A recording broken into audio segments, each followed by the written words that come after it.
The music stopped. 50,000 people held their breath. Michael Jackson dropped his microphone and brought a child onto the stage. Security guards frozen mid-step. Backup dancers staring in disbelief. The king of pop walking toward the edge of the platform, his sequined glove catching the spotlight as he reached down. A small hand, trembling, reaching up. The crowd watched in absolute silence as the most famous person on earth knelt down, eye level with a 7-year-old boy in a wheelchair. What happened next would change everything. But to understand this moment that broke the hearts of 50,000 people and redefined what it means to be human on stage, we need to go back 3 hours earlier. London's Wembley Stadium, July 15, 1988. The largest concert venue in Europe buzzed with an electricity that could power the entire city. Outside, crowds of fans who couldn't get tickets pressed against the barriers, hoping to catch even a glimpse of the man who had become more than a musician. He had become a phenomenon. Inside, families clutched their tickets like golden treasures. Children wore single sequined gloves, trying to moonwalk in the aisles. Adults who had grown up with the Jackson 5 now brought their own children to witness history. Among them sat the Morrison family. Sarah Morrison, a 34-year-old nurse from Manchester, had saved for 8 months to afford these seats. Her son Tommy, 7 years old, had been battling leukemia for 2 years. The treatments had weakened his small body, confining him to a wheelchair, but his spirit remained unbroken. Tommy's eyes sparkled with an intensity that defied his physical condition. His bedroom walls were covered with Michael Jackson posters. He had worn out 3 copies of Thriller on cassette tape. When the doctors told Sarah that Tommy's condition was worsening, she made a decision that would change both their lives forever. "We're going to see Michael Jackson," she told him one gray Tuesday morning in the hospital. Tommy's face lit up for the first time in weeks. The opening notes of "Wanna Be Startin' Something" erupted from the massive sound system. The stage exploded in smoke and light. And then, rising from beneath the platform like a cosmic force, came Michael Jackson. The crowd didn't just cheer, they roared. 50,000 voices became one voice, and that voice belonged to pure joy. Michael moved across the stage with that otherworldly grace that had captivated the planet. Every step was poetry. Every gesture was magic. He wasn't just performing, he was conducting a symphony of human emotion. But 20 minutes into the show, something extraordinary began to happen. Michael Jackson stopped mid-sentence during "The Way You Make Me Feel." The arena fell into dead silence. He stood motionless at center stage, his head tilted slightly, as if listening to something only he could hear. The backup singers exchanged confused glances. The band held their instruments suspended, waiting for a cue that didn't come. 50,000 people sat in absolute stillness, watching the king of pop scan the crowd with an intensity that cut through the darkness like a laser. He was looking for something. Or someone. In section 14, row K, seat 23, Tommy Morrison sat in his wheelchair, tears streaming down his face. Not tears of sadness, but tears of overwhelming joy. For the first time in months, he had forgotten about the 4 marks on his arms, the nausea from chemotherapy, the doctor's whispered conversations outside his room. He was just a 7-year-old boy watching his hero. Sarah noticed her son's tears and gently squeezed his shoulder. "Are you okay, sweetheart?" Tommy nodded, unable to speak. He raised his small hand, waving it slowly in the air, hoping against hope that somehow, someway, Michael Jackson might see him among the sea of faces. Michael's gaze swept across the crowd, moving methodically from section to section. His dancers stood frozen behind him, unsure whether this was part of the show or something entirely unscripted. And then it happened. Michael's eyes locked onto section 14. Row K, seat 23. He saw the wheelchair. He saw the small boy. He saw the hand waving with desperate hope. What Michael Jackson did next stunned everyone in Wembley Stadium, but what he said would leave grown men crying and change the way the world understood the power of human connection. Without a word to his band, without a signal to his crew, Michael Jackson began walking toward the edge of the stage. Security guards moved to intercept him, thinking something was wrong, but he held up his hand, stopping them with a gesture that was both gentle and absolute.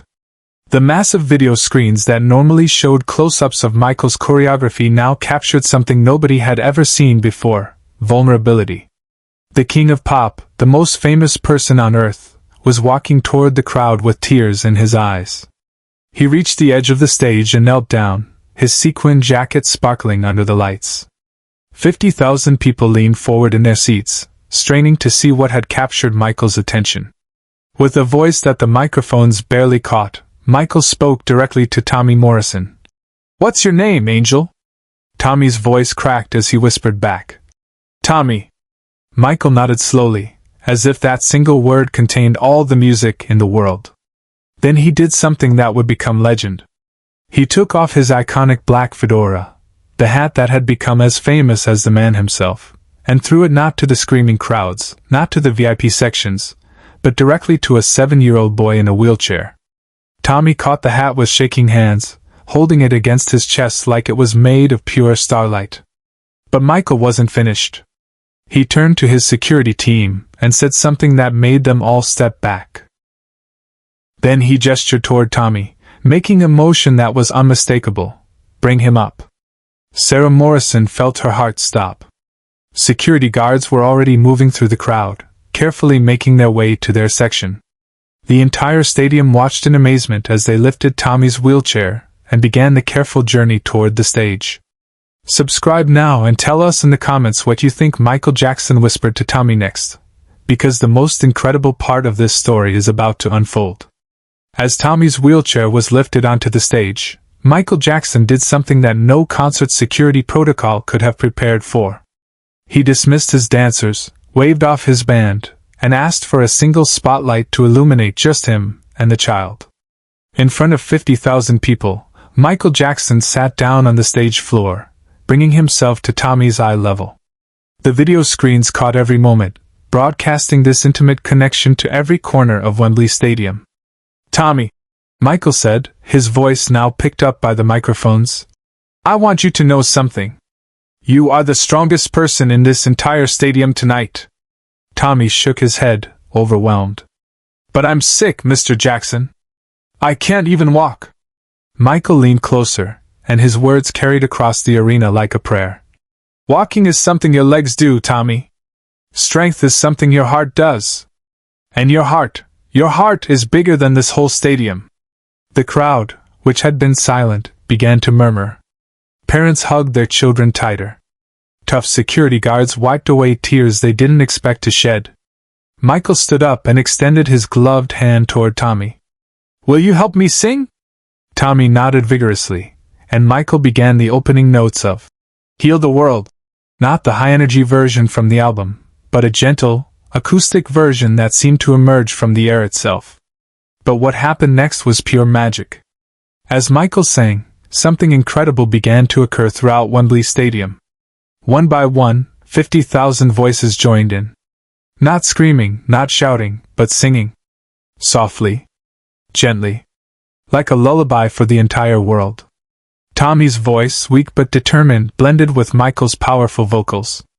The king of pop held the boy's hand as they sang together, and for those 5 minutes, Wembley Stadium became a cathedral of human kindness. When the song ended, Michael leaned down and whispered something in Tommy's ear that only the boy could hear. Whatever it was made Tommy's face light up with a joy so pure, it was almost difficult to look at directly. Michael then did something that would become part of rock and roll folklore. He took off his sequined glove, the glove that had become his trademark, worth more than most people's houses, and placed it gently in Tommy's lap. "This is yours now," Michael said. "But I want you to promise me something." "Anything," Tommy whispered. "Promise me you'll keep fighting. Promise me you'll keep believing in magic. Because you are magic, Tommy. You're the real superstar here tonight." As security carefully helped Tommy back to his seat, the crowd erupted in applause that lasted for nearly 10 minutes. But this wasn't the screaming adulation usually reserved for pop stars. This was something deeper.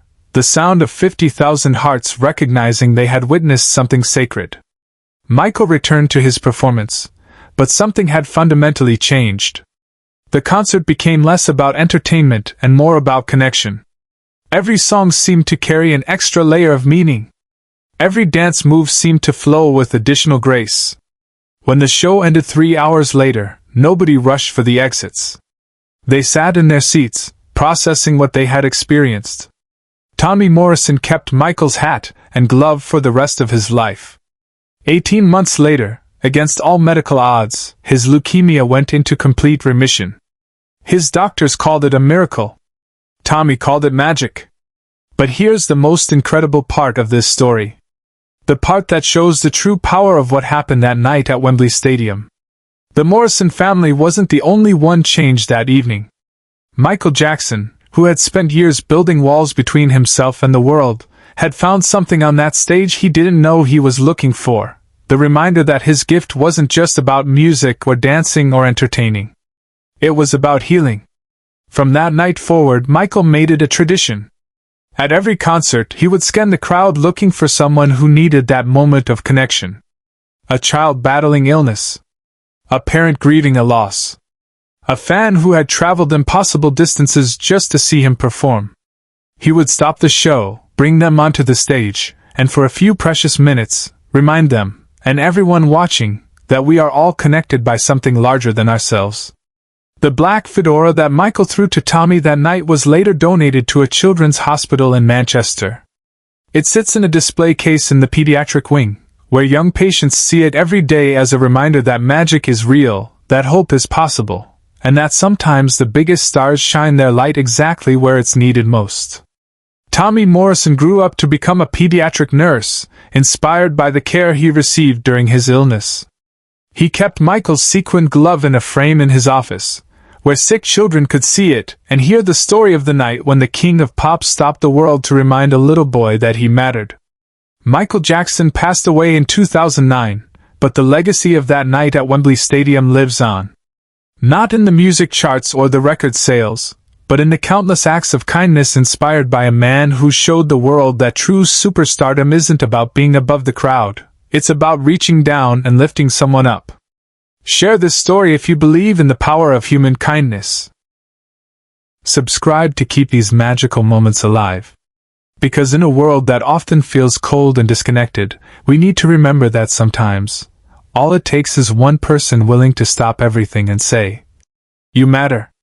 The music may have stopped that night at Wembley, but the healing never did.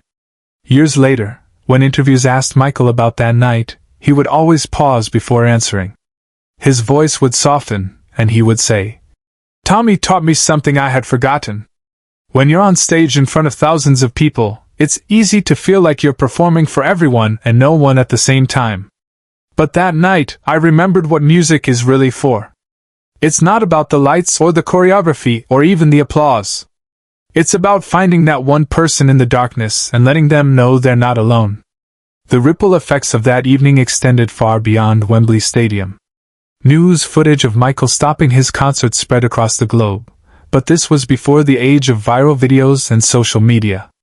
People had to see it on television news, read about it in newspapers, or hear about it from friends who were there. Yet somehow, the story traveled faster than any technology could carry it. Children's hospitals around the world began reporting unusual visits from musicians and performers, inspired by what they had witnessed Michael do. The Wembley moment, as it came to be known, became a template for how artists could use their platform for something greater than entertainment. But perhaps the most profound impact was on Michael himself. Friends and family noticed a change in him after that night. The man who had spent years becoming increasingly isolated from the world had rediscovered his connection to humanity. His subsequent concerts took on a different energy.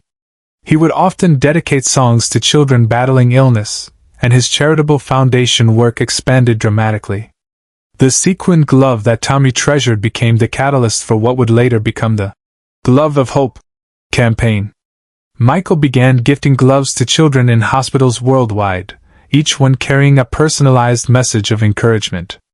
By the time of his passing, over 10,000 children had received these tokens of hope.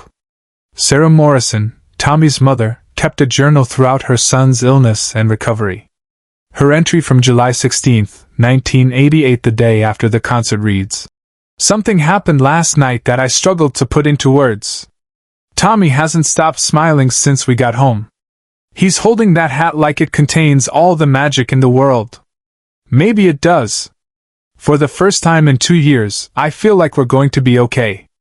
Not because of a miracle, but because someone reminded us that miracles are possible." Tommy's recovery became a source of inspiration for other families facing similar battles. He and his mother would often visit children's wards, sharing their story and carrying with them the message that Michael had given to Tommy that night: that strength isn't about what your body can do, but what your heart refuses to give up.